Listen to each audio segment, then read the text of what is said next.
रुको रियान, मुझे ये कपड़ा बांधने दो यहाँ। अब ज्यादा जहर नहीं फैलेगा, थोड़ा सब्र करो प्लीज रियान, बस हो गया। मैं जानता हूँ तुम्हें बहुत तकलीफ हो रही है। ऐसा मत करो, कहीं ये ना हो कि मदद के बजाय कुछ और हो जाए। ऐसे नहीं होता।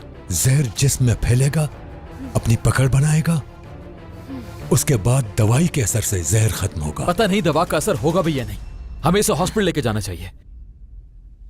देखो इसे बुखार भी हो रहा है। बुखार तो चढ़ेगा एक दफा, इसके अलावा कोई हल नहीं। आज की रात थोड़ा दर्द होगा, लेकिन जैसे जैसे पसीना आएगा वैसे वैसे जहर का असर खत्म होता जाएगा।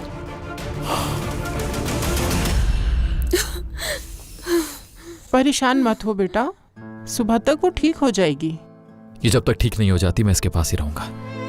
फायदा कोई नहीं है, दवा दे दी है, सुबह का इंतजार करना होगा। मैं इंतजार करूंगा। जाओ तुम यहाँ से। हद है यार, ये इतनी जिद्दी कैसे हो सकती है? इतनी बुरी हालत में भी मेरे साथ जिद कर रही है ये। नहीं जाऊंगा मैं, समझ गई? यहीं रहूंगा मैं। क्या कर लोगी तुम?